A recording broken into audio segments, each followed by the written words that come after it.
और ब्रेक के बाद नया सवेरा में आपका एक बार फिर से स्वागत है। और आइए अब आपको लिए चलते हैं चुनावी राज्यों में और आपको बताते हैं कि क्या कुछ राजनीतिक हलचल यहाँ पर हो रही है।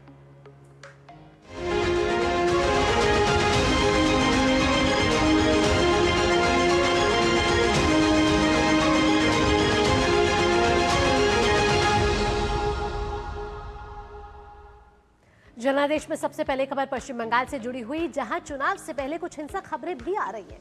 ताजा मामला मालदा के मोथाबारी का है, जहां प्रदर्शनकारियों ने मतदाता सूची में नाम शामिल करने की मांग को लेकर 7 चुनाव पर्यवेक्षकों को रोक लिया।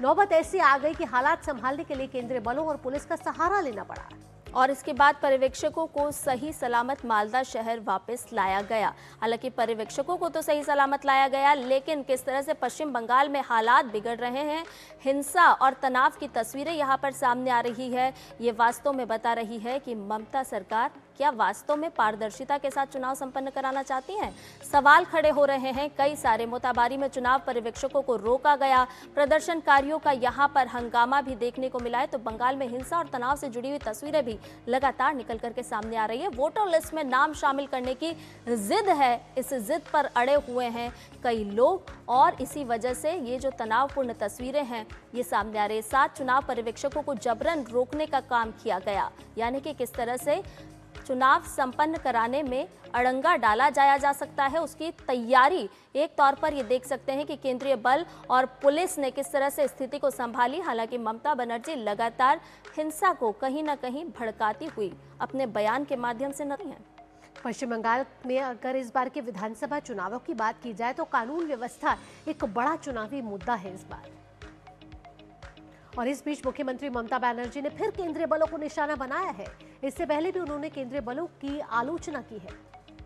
लेकिन बुधवार की अगर हम बात करें तो बीरभूम के नानूर की सभा में उन्होंने खास तौर पर इंडो टाइबेटन बॉर्डर पुलिस के खिलाफ, तिब्बतन बॉर्डर के खिलाफ सख्त रुख अपनाया और उन्होंने कहा कि आईटीबीपी के डीजी यहां आए थे। मैंने सुना है कि उन्होंने निर्देश दिया है कि सभी महिलाओं की जांच की जाए, महिलाएं खुद इसका जवाब देंगी, मैं कुछ नहीं कहूंगी। मां बहनों से इतना डर, क्या तुम्हारे घर में मां बहन नहीं है? तो ममता बनर्जी का आईटीबीपी के लिए ये आपत्तिजनक बातें एक जनसभा में संबोधित करते हुए आई, जहां केंद्रीय अर्धसैनिक बलों को ममता बनर्जी ने निशाना बनाया। और जब से विधानसभा चुनावों की कहीं ना कहीं तारीखों का ऐलान किया ममता बनर्जी को, इससे पहले एसआईआर से वे खफा थी और अब केंद्रीय बलों को अपने निशाने पर ले रही हैं। आईटीबीपी के लिए कई ऐसी बातों का जिक्र किया जिसको कहा जा रहा है कि वे आपत्तिजनक है और केंद्रीय अर्धसैनिक बलों को यहाँ ममता बनर्जी निशाना बनाते हुए नजर आ रही हैं। आइए आपको प्रतिक्रिया सुनवाते हैं। ভোটের দিন আইটিবিটি অফিস ডিজি এসেছিল এখানে, আমি শুনলাম ইনস্ট্রাকশন দিয়েছে সব মহিলাদের যেন চেক করা হয়, মহিলাদের গায়ে হাত দাও, মহিলারা বুঝে নেবে, আমি কিছু বলবো না। मुख्यमंत्री ममता बनर्जी के चुनावी क्षेत्र भवानीपुर में आज सियासी पारा 7वें आसमान पर रहने वाला है, क्योंकि जब बीजेपी के दिग्गज नेता शुवेंदु अधिकारी यहां पर अपना नॉमिनेशन फाइल करेंगे तो यहां पर एक बड़ी रैली भी देखने को मिलेगी और उससे पहले एक रोड शो का आयोजन होगा और इस दौरान केंद्रीय मंत्री अमित शाह उनके साथ रहने वाले हैं, यानी कि पूरा शक्ति प्रदर्शन। तो पूरा शक्ति प्रदर्शन यहाँ देखने को मिलेगा। भवानीपुर सिर्फ एक सीट नहीं है, ये प्रतिष्ठा का सवाल बन चुका है, क्योंकि पश्चिम बंगाल की राजनीति का ये एक पावर सेंटर है, हाई वोल्टेज सीट इसे माना जा रहा है, क्योंकि सीधी सीधी टक्कर शुवेंदु अधिकारी वर्सेस ममता बनर्जी के बीच में है और बंगाल की सत्ता की दिशा तय करने वाली इस सीट को माना जा रहा है। पिछली बार के 2021 की चुनावों की बात करें तो ममता बनर्जी ने यहाँ से उपचुनाव जीता था, लेकिन इस बार बीजेपी ने मुकाबले को और अधिक आक्रामक और रोचक बना दिया है। आप ये समझिए कि शुवेंदु अधिकारी ने यहाँ के लिए अपना एक अलग वोट रिजोल्यूशन तैयार कर लिया है और वोट रेजोल्यूशन का अर्थ कहीं ना कहीं यह है कि वे अपना अलग से इस सीट के लिए उन्होंने अपना घोषणा पत्र निकाला, अपना संकल्प निकाला है और इस सीट पर वो ये कह रहे हैं कि किस तरीके से स्थानीय मुद्दों को उन्होंने लाने की कोशिश की है और अब तक जो ममता बनर्जी की सीट रही उस पर किस तरीके से काम नहीं हुआ है, उस सीट पर उनको लेकर भी इन्होंने अपने अलग से घोषणा पत्र में ये बड़ी बातों का जिक्र किया है।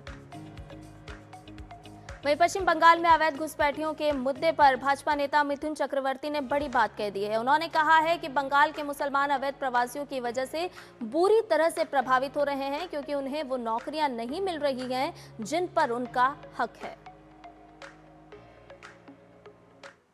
हमारे जो बंगाल के मुस्लिम हैं उनको बहुत ज़बरदस्त उन पर असर पड़ रहा है, क्योंकि जो नौकरी उनको मिलनी चाहिए उनको नहीं मिल रही है। जो सुविधाएं जो केंद्रीय सरकार हमारे मुसलमान भाई लोगों के भाई बहनों को देते हैं वो नहीं मिल रहा है, उनके बदले में उनको वो लेके चले जा रहा है। पश्चिम बंगाल के मुख्य निर्वाचन अधिकारी ने राज्य में एग्जिट पोल के संचालन, प्रकाशन या प्रचार पर पूर्ण प्रतिबंध लगाने की अधिसूचना जारी की है। निर्वाचन आयोग ने पिछले महीने की 16 तारीख को चुनाव तिथियों की घोषणा के समय इस संबंध में निर्देश भी जारी किए थे और ये प्रतिबंध लोक प्रतिनिधित्व अधिनियम 1951 के अंतर्गत सभी प्रकार के मीडिया, जिसमें कि प्रिंट, इलेक्ट्रॉनिक या फिर प्रसार का कोई अन्य माध्यम भी है, वो सभी शामिल हैं, इस पर लागू होगा। एग्जिट पोल पर यह प्रतिबंध 9 अप्रैल को सुबह 7 बजे से 29 अप्रैल शाम 6:30 बजे तक प्रभावी रहेगा। पश्चिम बंगाल के बाद अब बात कर लेते हैं असम की, जहां आज हेवीवेट नेता चुनाव प्रचार में उतर रहे हैं। एक तरफ गृह मंत्री अमित शाह तो दूसरी तरफ राहुल गांधी होंगे। अमित शाह नौगांव जिले के खालीबोर निर्वाचन क्षेत्र में असम गण परिषद के उम्मीदवार केशव महंता के समर्थन में आज दोपहर बाद 3 बजे मिसा हाई स्कूल में एक जनसभा को संबोधित करने वाले हैं। वहीं कांग्रेस नेता कार्बी आंगलोंग के बोकाजान और जोरहाट जिले के तिताबोर में विशाल चुनावी रैलियों में भाग लेंगे।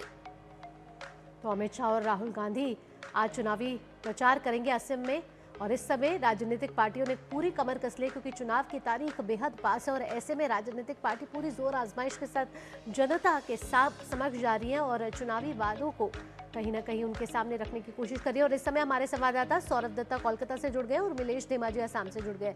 सबसे पहले सौरभ का रुख कर लेते हैं। सौरभ, यहाँ अगर पश्चिम बंगाल की बात करें तो राजनीतिक सरगर्मियां बहुत ज्यादा हाई वोल्टेज पर है। एक तरफ आज शुभेंदु अधिकारी भवानीपुर से अपना नामांकन भरेंगे, मेगा रोड शो होने वाला है और साथ ही साथ शक्ति प्रदर्शन होने वाला है। दूसरी तरफ ममता बनर्जी ने ये केंद्र सैनिक अर्धसैनिक बलों के लिए ये सब क्या बातें कह दी? संध्या, देखिए आज का दिन बंगाल के चुनाव में जैसे कि आपने कहा कि काफी अहम है। आज गृह मंत्री अमित शाह भवानीपुर में शुभेंदु अधिकारी के नामांकन भरने के लिए आ रहे हैं। वो एक रोड शो भी करेंगे हाजरा मोड़ से अलीपुर सर्वे बिल्डिंग तक, और जहां तक मुझे जानकारी है कि ये रास्ता मुख्यमंत्री के जो निवास है उसके ऊपर ही ये रोड शो जाएगा। तो उसके चलते भी काफी इंटरेस्टिंग होगा ये रोड शो, पॉलिटिकल अगर माइलेज की बात कहें तो। और दूसरी ओर ये है कि भवानीपुर के लिए शुभेंदु अधिकारी ने और भाजपा ने इस बार एक अलग ही कौशल लिया है, क्योंकि भवानीपुर केंद्र के लिए अलग से शुभेंदु अधिकारी ने एक संकल्प पत्र कह सकते हैं, या फिर भवानीपुर के वोटर्स के लिए उनका कमिटमेंट कि वो अगर जीतते हैं भवानीपुर सीट से तो वो क्या करेंगे भवानीपुर के लिए। तो इसका एक अलग से संकल्प पत्र निकला है, और जिसमें स्वास्थ्य की बात किया गया है, क्योंकि उसी क्षेत्र में जो बंगाल की सबसे बड़ी सरकारी अस्पताल है एसएसकेएम, जिसको एम्स के साथ तुलना की जाती है, वो पड़ता है। वहां पे कहा गया है कि दलाल राज खत्म करेंगे, स्वास्थ्य परिषेवा सुनिश्चित करेंगे, और साथ ही साथ जो भवानीपुर के जो अवैध निर्माण है उनको खत्म करेंगे, और भवानीपुर के जो सांस्कृतिक जो क्षेत्र है, आदि गंगा वहां से बहती है, उसकी भी संस्कार की बातें की गई है। और दूसरी ओर ये ममता बनर्जी की बयानबाजी जो लगातार बिगड़े बोल ममता बनर्जी के मुंह से निकल रहा है। और कल तो उन्होंने केंद्रीय वाहिनी सेंट्रल फोर्स के एकदम आईटीबीपी डीजी को अटैक कर दिया, और उसी के चलते उन्होंने जिस तरीके से इस बात को कहा कि फिर एक बार महिला को सामने लाकर उन्होंने कहा कि महिलाएं इसका जवाब देंगी, तो इसको माना जाता है कि भड़कालू बयानबाजी करने से बाज नहीं आ रही है ममता बनर्जी। वो लगातार बयानबाजी कर रही है, और कल ये बीरभूम का नानुर क्षेत्र था, तो उसके हिसाब से भी इस बयान को काफी कहा जा रहा है कि चुनाव आयोग को इसका संज्ञान लेना चाहिए। और साथ ही साथ कल मालदा में जो हुआ, मालदा के सुजापुर में करीब 10 घंटा तक नेशनल हाईवे राष्ट्रीय मार्ग को रोका गया, वहां पे अवरोध किया गया, और इसके चलते काफी लोगों को दिक्कत हुआ। नेशनल हाईवे इतना अहम रास्ता है कि वहां से काफी सारे लोग जाते हैं। साउथ बंगाल से दक्षिण बंगाल, पूर्वी भारत को जोड़ने वाला रास्ता है। और जो जुडिशियल जो ऑफिसर्स है, 7 जुडिशियल ऑफिसर्स जिसमें 3 महिलाएं थे, उनको भी 8-9 घंटे तक कालिया चौक के जो बीडीओ ऑफिस है वहां पे घेराव करके रखा गया।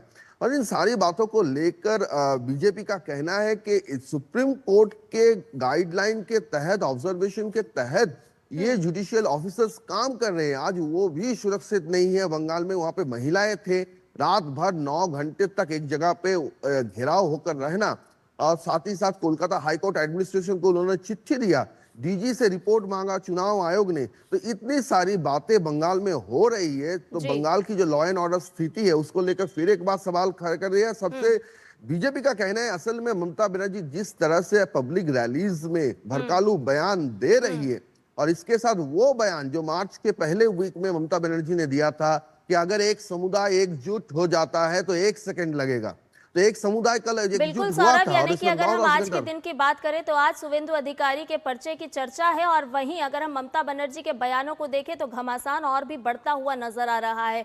हमारे साथ हमारे सहयोगी उर्मिलेश भी जुड़े हुए हैं। उर्मिलेश, अगर हम असम की बात करें तो देखिए चाय पर चर्चा तो अक्सर होती है, लेकिन चाय की चर्चा असम से कीजिए। ग्राउंड जीरो पर क्या कुछ राजनीतिक माहौल देख पा रहे हैं आप चुनाव को लेकर?